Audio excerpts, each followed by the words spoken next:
Bonjour et bienvenue dans ce nouveau podcast du magazine Pharaon Magazine. Pour ce nouvel épisode, nous avons voulu faire un petit focus sur un ouvrage qui est sorti il y a quelques mois, la 13e dynastie, histoire de la fin du Moyen Empire égyptien, écrit par Julien Siès. Alors, très bon ouvrage, tout simplement parce qu'il aborde une période qui est mal définie, par les égyptologues déjà, et encore plus par le grand public, qu'il soit amateur ou amateur averti. La 13e dynastie, tout logiquement, succède à la 12e, donc nous sommes vraiment à la fin du Nouvel Empire, mais ce qui nous pose problème, c'est sa compréhension générale, sa chronologie, qui reste même aujourd'hui très instable. Qu'est-ce qui se passe réellement à l'intérieur de la dynastie et comment comprendre la succession rapide de plusieurs dizaines de rois. Une des questions que pose l'auteur, c'est de savoir comment et pourquoi la 13e dynastie va prendre le pouvoir en succédant à la 12e.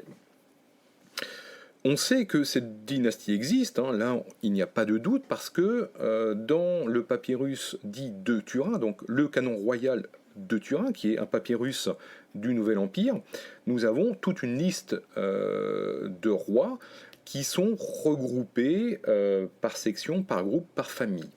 Et donc on sait qu'à la fin de la 12e va succéder une autre famille royale, en tout cas un autre groupe de pouvoir sur le trône. Malheureusement, ce papyrus, qui est pour nous quand même une source extrêmement cruciale pour cette période, est fortement détruit et aujourd'hui on ne peut quasiment plus rien lire. On a quelques lettres, quelques signes pour l'ensemble des rois, en tout cas une grande partie des rois, mais malheureusement tous les noms complets sont grosso modo perdus. La question est de savoir comment il faut comprendre la 12e dynastie. Pardon, la 13e. Est-ce qu'il s'agit d'un ensemble homogène ou est-ce qu'au contraire, il faut séparer et y voir plusieurs périodes dans la 13e? Et c'est vrai que Julien Siès, en reprenant le dossier 2.0, va proposer une approche très pragmatique selon nous, et lui il y voit effectivement au moins 2 à 3 périodes. Donc on a la première moitié de la 13e qui est dans la continuité au bout du compte de la 12e, donc on n'a pas de rupture majeure dans l'histoire, dans la chronologie, ni dans le royaume en lui-même, et on voit une stabilité dans les fonctionnaires, dans les hauts responsables de l'État. On voit aussi la multiplication des liens entre les grandes familles régionales, locales et le pouvoir royal, ce qui va peut-être être une des causes de la chute finale de la dynastie et d'une certaine anarchie que l'on va avoir avec la succession rapide de rois. Et d'ailleurs, cette succession rapide de rois nous pose problème parce qu'on n'arrive pas à comprendre quelle est la logique derrière. Et une des raisons qu'expose l'auteur, c'est que peut-être que les familles de province, les familles locales, avec les liens qui tissent, est-ce qu'on n'a pas effectivement un accord tacite entre toutes ces familles pour placer un de leurs descendants sur le trône? Ça reste une hypothèse, mais c'est une hypothèse effectivement intéressante.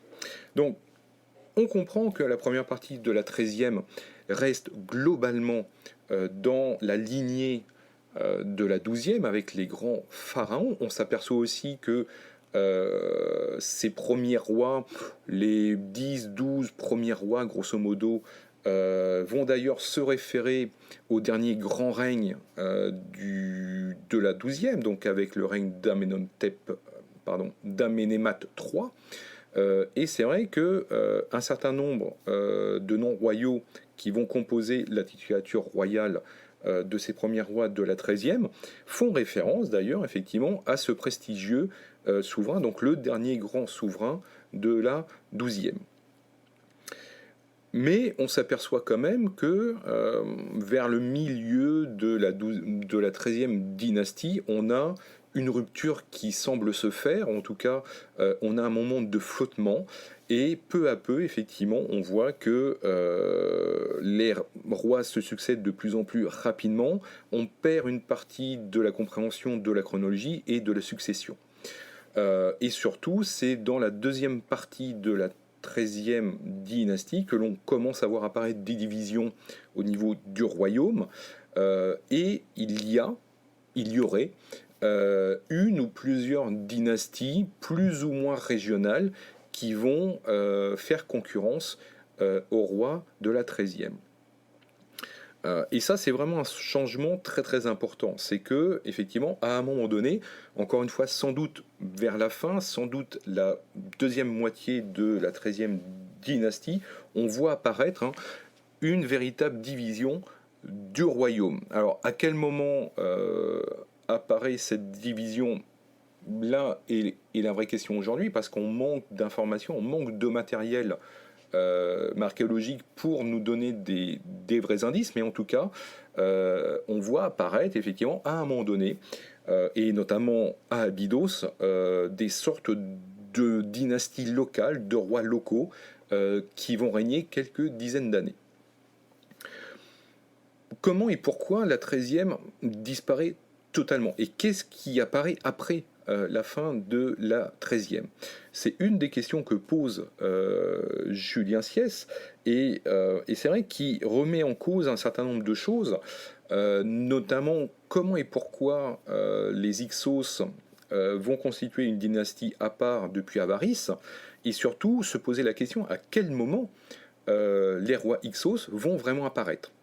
Et on s'aperçoit, en lisant cette étude, que la chronologie Hyksos est beaucoup moins fiable, beaucoup moins stable que ce que l'on pourrait imaginer.